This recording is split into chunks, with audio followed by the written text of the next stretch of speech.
maybe not. Okay. Yeah. How does this build up compared to your last two? On paper, pretty much the same as far as volume of work, but we were structuring altitude a little differently this time around, so the workouts were hard to compare, but we fit a lot of work in compared to my debut, for sure. So how do you structure it differently and why? We were up in Flagstaff for a little longer and a little later into the build-up this time, just trying to mimic the best altitude window from the past, from some of my track races. So yeah, we were up there 7 weeks and I've been down 4 weeks, whereas for Boston we were up for a month, about 2 months out from the marathon. And how do you feel now that you're down at sea level? I feel a lot better at sea level, for sure. There were some rough days up in Flagstaff. Marathon training up there just feels extra hard and you're extra fatigued. So yeah, I'm really glad to be tapering and freshening up just in time. So we cut it to the wire a bit. I think it'll be good. What kind of mileage were you doing? We were doing a lot up there. I think 120 to 130-ish was my highest week. Is that your highest ever? I did that before Boston too. Yeah, similar. So I know you're doing mileage and coming down from altitude when you ran the 10-mile champs, but even so, I mean, it's still weird to see you lose U.S. championship. I mean, were you worried by that result at all? What was your reaction to that? Definitely worried. I mean, I've never, I've come off altitude and raced right away, maybe 3 or 4 times, and half the time it goes well and half the time it goes bad. So we were kind of chalking it up to that. But obviously, yeah, it was a little worrisome. So hopefully I feel fresher for marathon day. We've been dealing with some form issues that we've corrected since then, so I think that'll help a lot. Like what kind of form issues? Just like some hip stuff, and you know, the marathon beats me up more on one side than the other, and no injuries, but just inefficiencies in my hips and stuff. So hopefully that's improved. I think just tapering helped correct a lot of stuff right away. Yeah. So. But do you have to force yourself to run differently? Like, is that something you were thinking every step? No, it's more like doing some drills and activation stuff beforehand, and you know, you're so tired during marathon training, it's easy to skip some of the strength stuff and the tedious form stuff, so just making sure I do it, which we tried to do the last month. So.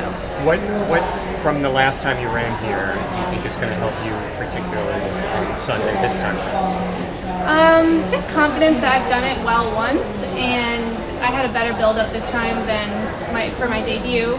And just I know where the landmarks are and where the hard parts are. You know, I know coming off the Queensboro Bridge, like things get hard, but you're almost there. You have 10 miles to go, and just knowing what the last 5K looks like. You know, there's a lot of uphill there. It's very gradual, but like you probably won't make up ground there, so you should be where you want to be. Things like that I'm not guessing, and I'll have more confidence when I go to make a move or something like that. What result will you be happy with on Sunday? I don't know. Marathons are weird. I had a great build-up before Boston and a terrible race, so I'll just be happy to. I mean, podium is obviously goal number 1, but you know, PRing, if you can do that in New York, I would take that. Just getting great experience and feeling like I raced well and, you know, passed people at the end rather than fade, I'll take that. So at this point, I think I need marathon experience still if I hope to ever do it at the Olympic trials. So yeah, definitely just like feeling like I maxed out over 26.2 without fading or hitting the wall or making mistakes.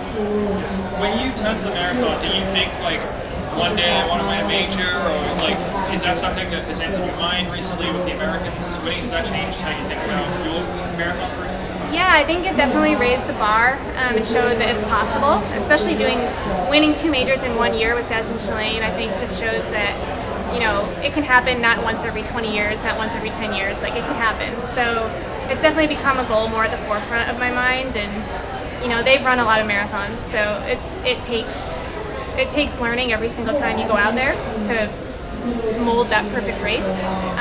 So I'm hoping I can do that every time I complete a marathon and eventually get there. Would you say your recovery from Boston was harder physically or emotionally?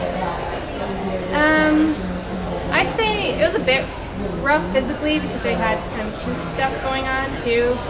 But yeah, emotionally that hit me kind of later, where I was just like, oh, I know a lot of people had a similarly bad day because of the weather, but like that was a really good build-up, and like I was so excited and motivated. So if things hadn't gone as well leading up to it, maybe I would have been easier for me to like rationalize and take. But it's rare that things go smoothly for 2 months, you know. So I was just like, dang it, like.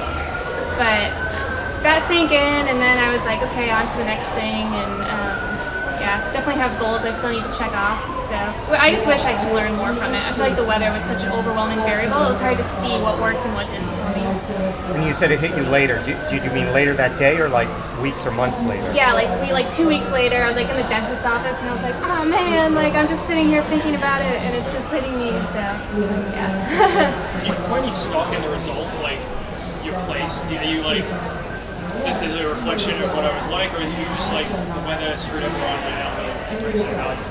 Yeah, it's hard because the weather affected people so differently. You know, like someone had a bad day and would be 7th, but I had a bad day and was like 15th, you know, which is way worse than a normal bad day. So there's something going on there worse than normal, whether it was my clothing choice or, you know, my tooth thing or what, I just didn't handle the cold well. But I think a lot of people that had bad days, you just have to chalk it up to, I mean, hypothermia is a thing. I don't think it's fair to call that an excuse. I think that's a reason. Yeah. So, yeah, it was hard to know what else besides that really caused the bomb. So. Do you think there's a good chance that there will be 3 American women on the podium?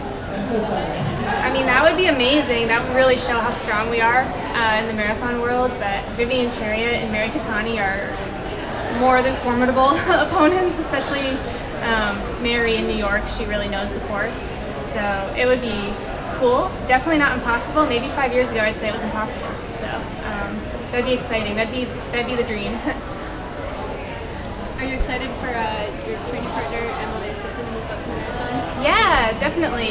I think she's going to be a really good marathoner. We always say if it's not your best event, it's kind of not the smartest choice to move up to it, and I think it's going to be her best event for sure. So yeah, people will be surprised, but I will not be surprised when she runs a really good marathon. Do you think it'll be your best event? I'm still figuring that out, I think. Yeah. How much did Emily train with you on this build-up for this marathon? Not very much this time because she was getting ready for like 5K and 10K on the road, and she had a bit of an injury at the beginning of when I was training, but we're hoping in the spring we can train together. So who did you train with this time around? Mostly my husband. He jumped in and out of workouts. I would do a couple easy runs with Emily, and then one of our friends that was helping out in Flagstaff on the longer workouts. Can your husband keep up with you? On the track, yeah. On the tempo stuff, he's not a fan of that, so no. He was a miler, so he doesn't like the marathon workouts.